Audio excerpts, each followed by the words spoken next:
तो हमारा क्वेश्चन हमसे ये कह रहा है कि a rope of mass 2 kg and length 1 metre is pulled along the smooth horizontal floor by the horizontal force of 40 newton as shown. The tension at point P is. तो सबसे पहले हम क्या करते हैं, अपने इस क्वेश्चन को समझते हैं। तो हमें यहाँ पर क्वेश्चन में बोल रहा है कि हमारे पास एक रोप है, जैसे हमें यहाँ पर गिवन है, तो इस पे हम 40 न्यूटन की एक फ़ोर्स को अप्लाई कर रहे हैं अपनी राइट साइड की तरफ। और हमें बोला हुआ है कि यहाँ पर हमारा इसके साथ एक और ब्लॉक अटैच है जिसका मास जो है 1 kg है। एंड उसके बाद हमें साथ में इसने एक और इन्फॉर्मेशन यहाँ पर प्रोवाइड की हुई है कि यहाँ पर हमारी इस जो रोप है इसकी टोटल जो लेंथ है वो 1 मीटर मतलब कि 100 सेंटीमीटर। और साथ में इसने कहा है कि हमारी स्ट्रिंग और जो पुली है वो दोनों लाइट और फ्रिक्शन लेस है। तो हमें क्या करना है कि हमें यहाँ पर जो पी पॉइंट है, यहाँ पर जो हमारी टेंशन होगी उसे फाइंड करना है। तो सबसे पहले हम इसकी डायग्राम को अच्छे से बना लेते हैं। तो अगर हम इसकी डायग्राम की बात करें तो हमारे पास यहाँ पर होगा, सबसे पहले हम इसको बना लेते हैं अपनी जो ये रोप है, एंड इस पर हम यहाँ पर 40 न्यूटन की फोर्स को अप्लाई कर रहे हैं। एंड ये हमने रखी हुई है ग्राउंड पे, ग्राउंड ही कहेंगे हम इसे। तो उसके बाद यहाँ से हमारी एक यहाँ पर भी हमारी एक पुली अटैच है, एंड यहाँ पर हमारा एक ऑब्जेक्ट है, ब्लॉक है जिसका मास 1 kg है। एंड यहाँ पर हमारा दिया हुआ है कि यहाँ से यहाँ तक का डिस्टेंस जो है 30 सेंटीमीटर है। तो हमें पता है कि पूरी रोप का जो लेंथ है वो 100 सेंटीमीटर है। तो हम यहाँ पर लिख सकते हैं कि बचा हुआ जो लेंथ है वो 70 सेंटीमीटर होगा। उसके बाद हमें क्या करना है कि इस पॉइंट पे जो हमारी टेंशन होगी, फॉर एग्ज़ाम्पल हम यहाँ पर जो टेंशन है उसे हम टी डैश लेट कर लेते हैं। तो हमें यहाँ पर जो टी डैश होगी उसे ही इस क्वेश्चन के अंदर निकालना है। और हमें क्वेश्चन में इतनी ही चीज़ें गिवन है और कहा कि ये एक रोप है, ठीक है। तो अगर हम बात करें टेंशन, एक तो टेंशन हमारी स्ट्रिंग के अंदर होगी, एक यहाँ पर स्ट्रिंग के अंदर होगी हमारी टेंशन, और एक हमारी जो है इस रोप के अंदर। तो हमें पता है कि हमारी स्ट्रिंग जो है वो एक आइडियल स्ट्रिंग है, तो यहाँ पर जो होगी टेंशन हर पॉइंट पे सेम होगी। लेकिन अगर हम बात करें रोप की, तो रोप के अंदर हमारी जो रोप हमारी मास के साथ है, तो इसकी टेंशन हर पॉइंट पे अलग होगी। तो हमें इस पॉइंट की टेंशन को फाइंड करना है, ठीक है। तो उसके लिए सबसे पहले हम क्या करेंगे, सबसे पहले हम यहाँ पर अपनी इसके अंदर जो हमारा 1 kg का ब्लॉक है, इस पर हमारी एक नीचे फोर्स लग रही है जिसका मास मैग्नीट्यूड जो है वो है 10 न्यूटन। एंड उसके बाद हम क्या करते हैं, सबसे पहले हम एक्सेलरेशन को फाइंड करने की कोशिश करते हैं कि किस एक्सेलरेशन के साथ इधर मूव कर रहा है। तो एक्सेलरेशन का फार्मूला होता है कि net driving force upon total mass. तो नेट ड्राइविंग फोर्स को ड्राइव गुण कर रहा है, हमारी 40 न्यूटन इसको ड्राइव कर रही है, और इसको अपोज गुण कर रहा है हमारा 10 न्यूटन की जो ग्रेविटेशनल फोर्स है वो इसे अपोज कर रही है। तो यहाँ पर हो जाएगा 40 माइनस 10 अपॉन इन दोनों का मास कितना है, इसका मास जो है 2 kg हमें क्वेश्चन में दिया हुआ है, एंड इसका मास 1 kg है, तो टोटल मास हमारे पास 3 kg आ जाएगा।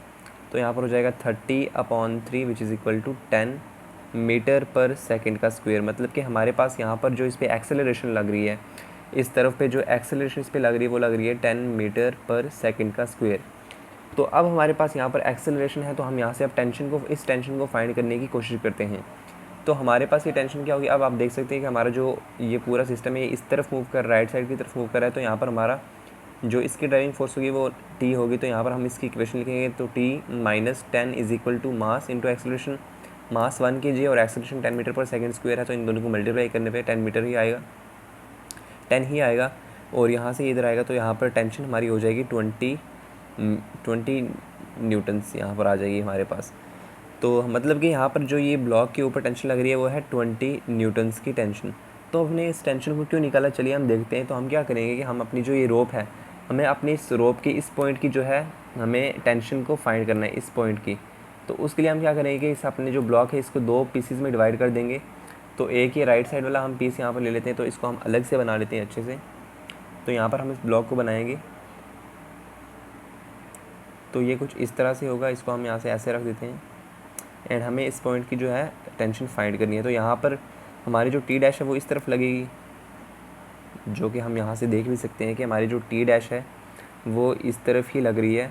एंड इसके पीछे हमारी क्या लगेगी, इसके पीछे हमारी टेंशन फोर्स लगेगी, क्योंकि यहाँ पर भी टेंशन है तो यहाँ पर भी टेंशन होगी, यहाँ पर भी टेंशन होगी, तो टी यहाँ पर लगेगी।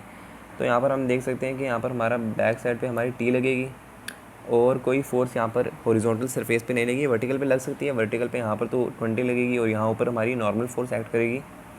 जिसका कुछ काम नहीं है, हमें यहाँ पर हॉरिजॉन्टली इसको निकालना है। तो अब हम यहाँ से एक इक्वेशन बना सकते हैं कि हमारे 10 मीटर पर सेकंड स्क्वायर की एक्सेलरेशन के साथ इधर मूव कर रहा है। तो इसके लिए हम क्या इक्वेशन बनाएंगे, हमारे इधर मूव कर रहा है तो हमारी ड्राइविंग फोर्स ये होगी। तो हम यहाँ पर लिखते हैं इक्वेशन इसके लिए टी डैश माइनस टी, और टी हमारा यहाँ पर क्या है, हमने अभी निकाला है T20 है, तो यहाँ पर लिखते हैं T dash minus 20 is equal to mass into acceleration. तो यहाँ पर हमारा मास क्या है, मास हमारा इसका 2 kg है ना, तो 2 kg इस पूरे का मास था। तो अब हमें क्या करना है कि इसके मास को निकालना है।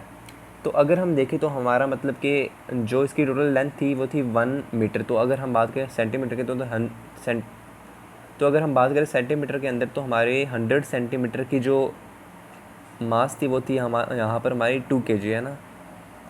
तो इसका मतलब कि 1 सेंटीमीटर की कितनी होगी, 2/100।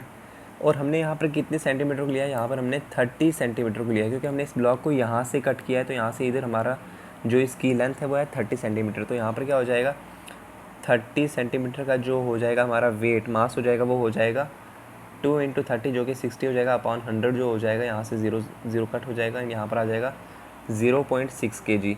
मतलब कि जो ये ब्लॉक हमने अलग से निकाला है इसका जो मास है वो 0.6 kg है। तो उसे हम यहाँ पर पुट कर देंगे अपने फार्मूला में। तो यहाँ पर हो जाएगा 0.6 इंटू एक्सेलरेशन इसकी क्या है 10 मीटर पर सेकंड स्क्वायर, तो यहाँ पर 10 हो जाएगा। तो यहाँ पर हमारा 6 हो जाएगा एंड यहाँ पर टी डैश, और यहाँ पर इसको इधर भेजेंगे तो यहाँ पर 20 हो जाएगा। तो टी डैश की वैल्यू जो आ जाएगी वो आ जाएगी 26। तो यही हमारा यहाँ पर फाइनल आंसर है। तो इस क्वेश्चन के अंदर बेसिकली हमें करना ये था कि हमें सबसे पहले इसकी तो डायग्राम लानी थी, उसके बाद हमें क्या करना था कि यहाँ पर हमें इस टेंशन की वैल्यू को फाइंड करना था। क्योंकि अगर हम टेंशन की वैल्यू को फाइंड करेंगे तभी हम इस डायग्राम के अंदर इस टेंशन की वैल्यू को पुट कर सकेंगे। तो टेंशन की वैल्यू को निकालने के लिए सबसे पहले हमने क्या किया, तो टेंशन की वैल्यू को निकालने के लिए सबसे पहले हमने इसके एक्सेलरेशन को निकाल लिया। एक्सेलरेशन को निकालने के बाद तो हमने यहाँ पर इस इक्वेशन पुट कर दिया, तो टेंशन की वैल्यू हमारे पास आ गई। तो उसके बाद हमने क्या किया कि यहाँ पर इस ब्लॉक को आधा काट लिया यहाँ से, एंड यहाँ पर इसका जो ये था हमारा लेंथ 30 सेंटीमीटर थी। तो इसके लिए हमने यहाँ से मास को फाइंड कर लिया कि 30 सेंटीमीटर के लिए क्या मास होगा इसका। एंड देन उसके बाद हमने क्या किया कि दोनों तरफ की फोर्सेस को शो किया एंड वहाँ से इक्वेशन बनाई, एंड यहाँ से हमारे टी डैश की वैल्यू 26 न्यूटन आ चुकी है। थैंक्स।